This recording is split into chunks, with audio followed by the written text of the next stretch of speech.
Have you ever noticed how much of your life bends under the weight of someone else's approval? How often do you shrink your truth, silence your voice, or shape your identity into something more palatable just so you can be accepted, liked, or admired? It is a subtle prison built not of walls but of whispers. The whispers that say you must be pleasing to be worthy. But here's the haunting truth. The more you live to please, the more you are owned. Every smile you force, every compromise you make, every dream you bury just to maintain harmony becomes another string tied to your soul, waiting to be pulled. And the more strings they attach, the easier it is to play you like an instrument you no longer control. Pause and look inward. Whose hands are on your strings? Is it a partner, a parent, a stranger online? Or perhaps it's everyone and no one at once, because the real puppeteer is your own desperate need to please. And if you could kill that need, if you could strip away the hunger for approval, what would remain? The answer is unsettling and liberating. We are born into a world that teaches us almost immediately that approval is survival. As children, every smile from a parent, every nod from a teacher, every clap of recognition becomes a signal that we are safe, loved, and seen. So we learn quickly that pleasing others keeps us connected, while disapproval threatens to exile us from the warmth of belonging. But what begins as an innocent survival mechanism becomes a lifelong chain. We carry it into adulthood, bending ourselves into versions we believe will be accepted by friends, bosses, lovers, even strangers who barely know our name. The tragedy is not in wanting to be loved. The tragedy is in tethering our sense of worth to the fragile strings of other people's opinions. And those who see that hunger in us, those who sense our willingness to trade authenticity for approval, they know exactly how to pull those strings and make us dance to their rhythm. Society rewards this performance. Think about it. The agreeable employee is praised as a team player, the compliant partner is labeled caring, the child who never rebels is called good. What's rarely spoken is that behind those labels often hides quiet suffocation. You are celebrated not for who you are, but for how little resistance you give. You are loved for your obedience, not your truth. This is why so many people walk through life feeling invisible, even as they smile in every photograph. Machiavelli warned that it is better to be feared than loved, yet what he overlooked is that the true danger lies in being addicted to love itself, not the genuine love that accepts you as you are, but the conditional kind that dangles approval like a reward for obedience. When you need it, you will always bend, and when you bend, they will always press harder. The cycle deepens, because pleasing others masquerades as virtue.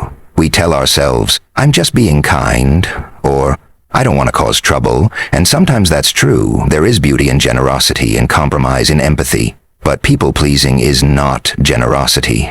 It is fear wrapped in politeness. It is the desperate calculation of someone who values harmony more than self-respect. And the danger is subtle. Each time you say yes when your heart screams no, you teach others that your boundaries are flexible, negotiable, disposable. You don't realize that every time you suppress your truth for the sake of peace, you are reinforcing the very power imbalance that keeps you trapped. They grow comfortable in taking, and you grow silent in giving, until your silence becomes the language of your life. Look around you. How many people are quietly suffocating in relationships, jobs, or friendships that drain them simply because they are too afraid to upset someone? How many dreams are left unexplored? How many truths left unspoken because someone somewhere might frown? This is the hidden cost of living to please. You live, but only halfway. You speak, but only in half-truths.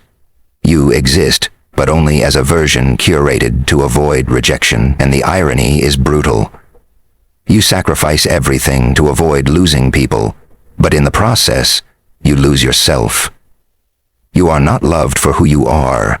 You are tolerated for who you pretend to be. And deep down, you know it. That awareness gnaws at you, even when you try to bury it beneath polite smiles. The misconception is that rejection is unbearable, that the sting of disapproval will destroy us. But the reality is that rejection, though painful, passes. It burns for a while, yes, but it fades. What does not fade is the hollow ache of never standing up for yourself. The constant erosion of your self-worth, one compromise at a time, is what truly breaks you. Rejection from others is sharp but temporary. Rejection of yourself is slow, corrosive, permanent, and so many people never realize this until it's too late. Until they look back at decades lived as a shadow of who they could have been, and they wonder if the approval they bought was ever worth the cost. Spoiler, it never is. This is why emotional maturity is not about pleasing more skillfully, but about daring to disappoint. It's about realizing that your worth does not fluctuate based on how agreeable you are in a given moment. It's about seeing that the hands pulling your strings only have power because you keep giving them permission. Imagine, for a moment, a life where you no longer feared being disliked. Imagine the choices you would make, the words you would speak, the paths you would walk, if applause and frowns carried the same weight. None. That, right there, is the glimpse of freedom most people never dare to taste, because freedom costs something. It costs the addiction to approval, and most would rather remain enslaved than pay that price. And most would rather remain enslaved than pay that price. The deeper truth is this: people who demand you please them do not love you. Not really. Love does not require you to betray yourself to maintain it. Manipulation does. Those who expect you to shrink for their comfort are not offering love. They are offering a contract. Be who I want you to be, and I will reward you with acceptance. That is not love. That is a transaction. And if you live your life by those transactions, you will spend eternity trying to earn what was never real in the first place. To kill the need to please is to tear up that contract, to walk away from the stage, to declare that your worth is not a performance for anyone else's satisfaction. It is to accept that you may lose people, but you will never again lose yourself. Think about the first time you felt the sting of betraying yourself. It usually starts small. Maybe you were young and someone made a joke about you. A joke that pierced something tender, and instead of defending yourself, you laughed along, hoping no one would see the hurt on your face. In that moment, you told yourself it wasn't a big deal, that it was easier to laugh than to confront, easier to please than to risk being excluded. But what you didn't realize then is that a seed had been planted, a seed of self-abandonment. From that day forward, you carried the memory that fitting in was safer than standing firm, that wearing the mask was easier than revealing the wound. And once you wear a mask long enough, the terrifying thing is, it begins to feel like your skin. Years pass and the same pattern repeats in different costumes. You sit in meetings where your ideas burn bright in your mind, yet you swallow them whole because you fear they'll be dismissed. You let others take credit for your efforts because conflict feels heavier than silence. You agree to tasks you don't have time for, to invitations you don't want, to relationships that drain you, because saying no feels like breaking some invisible law of worthiness. And afterward, you feel the quiet ache, the kind of exhaustion no sleep can cure. That is the cost of constantly betraying yourself. You lose energy not because you're busy, but because you're living against your own truth. There are moments, though, when the weight of it all becomes unbearable. Maybe it's the night you lie in bed replaying a conversation where you wanted to speak up but didn't. Maybe it's the morning you wake up and realize that every decision you've made for the last year was rooted not in desire but in fear. Or maybe it's the moment you look in the mirror and barely recognize the person staring back. Someone polished, agreeable, always smiling, but hollow behind the eye. Those moments of clarity are painful because they reveal how far you've drifted from yourself. But they are also sacred because they whisper the possibility of change. Times the realization comes through loss. You lose a friendship, a job, a relationship, and suddenly you see how much of yourself you had given away to keep it alive. You realize that you had been bargaining, trading pieces of your dignity for scraps of approval. And when it ends, you're left empty, stripped, raw. At first it feels like devastation, but underneath the devastation is an unexpected relief. Because when the thing you were working so hard to maintain finally collapses, you are free. You no longer have to perform. You no longer have to stretch yourself into a shape you were never meant to be. It hurts, but it's honest. And honesty, even when it burns, is the soil where freedom begins. And sometimes, the transformation begins with a small act of rebellion. You finally say no. You finally speak a truth you had been swallowing for years. You finally let someone down and realize the world didn't collapse. The sun still rose. You still breathed. And in that moment, something shifts inside you. You realize that disappointment isn't fatal, that rejection doesn't kill you, that pleasing everyone isn't necessary for survival. The chains loosen just a little, and you taste a kind of freedom you didn't know was possible. That taste lingers, and you begin to crave more of it. It's never a single grand awakening. It's a series of moments when you choose yourself over the illusion of harmony. Each time the fear of disapproval rises like a wave, threatening to drown you. But each time you stand, the wave crashes and passes, and you remain. With every act of self-loyalty, you gather proof that your survival does not depend on being agreeable, that your worth is not up for negotiation. And the more proof you gather, the less control others have over you. It doesn't mean the fear disappears. It means the fear no longer rules you. And here's the paradox. Once you stop living to please, the connections that remain in your life are deeper, truer, richer. You no longer attract those who thrive on your silence or your compliance. You attract those who are drawn to your authenticity, who respect your boundaries, who want you not because you bend, but because you stand. And for the first time, you feel the difference between being liked and being loved. Being liked requires performance. Being loved requires presence. And presence is born only when you stop betraying yourself to earn it. There is a silence that follows the death of the need to please, and at first that silence feels unbearable.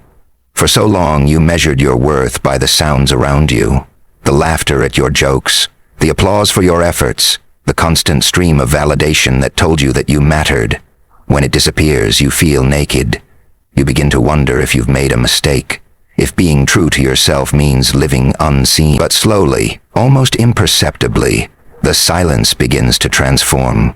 What once felt like emptiness starts to feel like space. And in that space, you hear something you've been missing for years. Your own voice. Not the rehearsed one, not the agreeable one, but the raw, unedited truth that has been buried under layers of performance. It is fragile at first, but it is real. With time, you realize that solitude is not punishment, it is revelation. It is in solitude that you start to see who you are when no one is watching, when there is no stage to perform on, no applause to chase, no expectations to manage. At first, you fear the stillness, because it reveals all the parts of you you've avoided by staying busy with the performance of pleasing.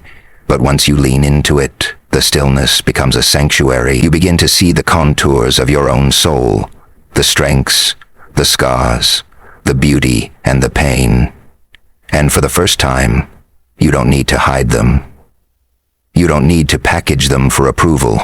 You simply let them be, and in that acceptance, you find freedom. The scars especially begin to glow differently. Once, you saw them as evidence of failure, reminders of rejection, signs of weakness. But in the light of awakening, you begin to see them as symbols of survival. Every scar tells the story of a time you were pressured to please, and chose instead to endure the cost of being yourself. They are not stains on your character, they are proof of your strength. They are the roadmap of your becoming, and the more you embrace them, the more you realize that perfection was never the goal. Authenticity was. And scars are authenticity etched into the flesh of your life. In this new state of awareness, you no longer chase the eyes of others to feel alive. You realize that validation was a drug, momentary, fleeting, leaving you hollow when it wore off. But the light you discover within yourself is different. It is steady, quiet, unwavering. It doesn't need to be announced. It doesn't demand attention. It simply exists. Like the sun that rises whether anyone notices it or not. This inner light becomes your anchor. Even in the face of rejection, you remain grounded. Even when misunderstood, you do not collapse. For the first time, you belong to yourself. And with that belonging comes a kind of dignity you've never known before. Not arrogance, not pride, but dignity. The kind of dignity that whispers, I do not need to bend for love. I do not need to shrink for acceptance. I am enough as I am. This is the shield no one can rip away from you.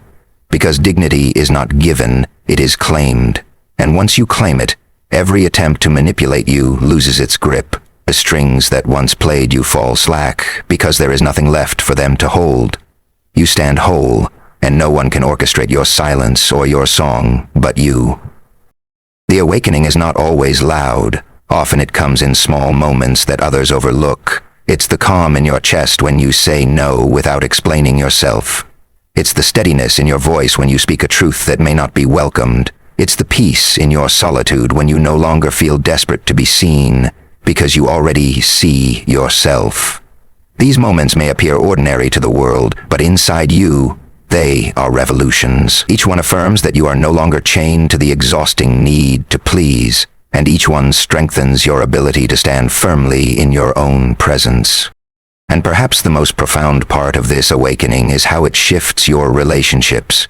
The people who thrived on your compliance will fall away, and yes, their absence will sting. But in their place, new connections emerge. Connections rooted in respect, not control.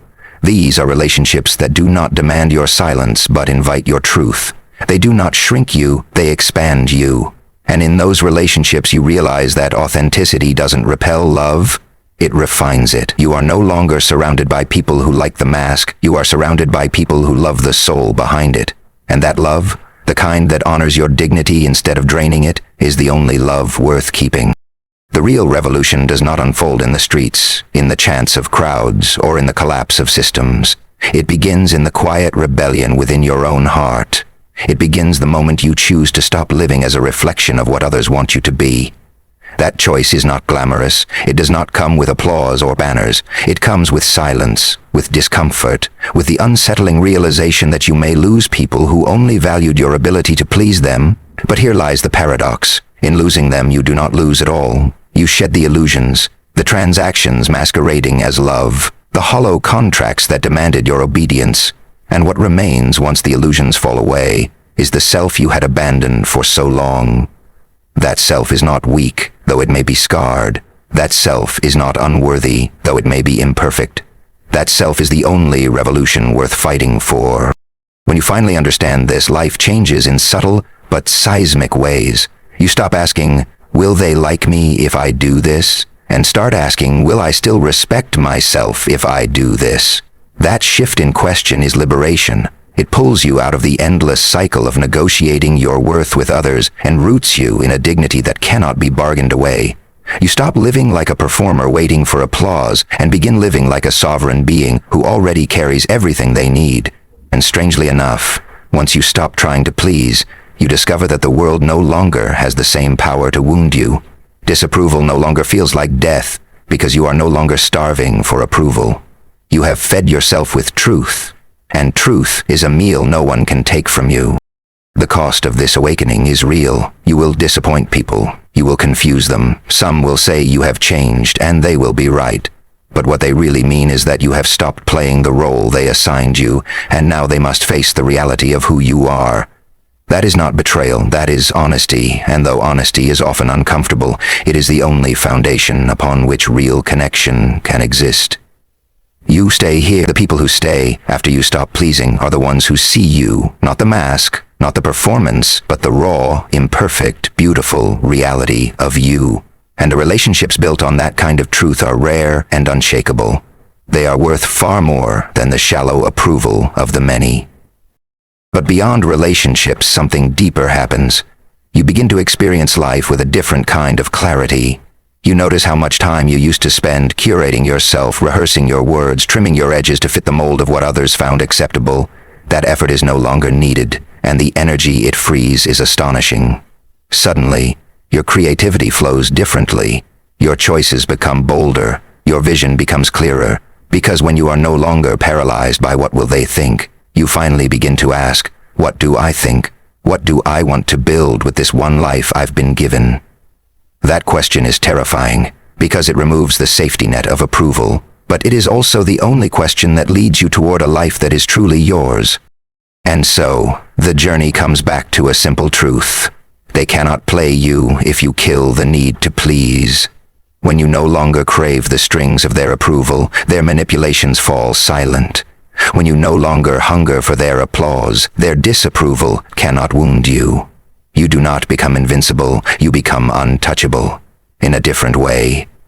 Untouchable not because the world stops criticizing, but because you stop bending under the weight of criticism. Untouchable. Not because rejection disappears, but because acceptance of yourself makes rejection irrelevant. This is the kind of power no external system, no manipulator, no false friend can ever take away. It is the quiet power of self-possession. So let the final reflection linger. The true revolution is not loud, but it is profound. It is not about conquering others, but about reclaiming yourself. It is not about demanding validation, but about walking away from the addiction to it. This revolution requires no slogans, no flags, no armies. It requires only courage. The courage to disappoint. The courage to stand alone. The courage to listen to the voice within that says, I am enough, even if no one applauds. When you carry that courage, you no longer live as a puppet in someone else's play. You live as your own symphony, uncompromised, unrepeatable, undeniable. And in the stillness after the noise of the world fades, that symphony will be the only sound that matters.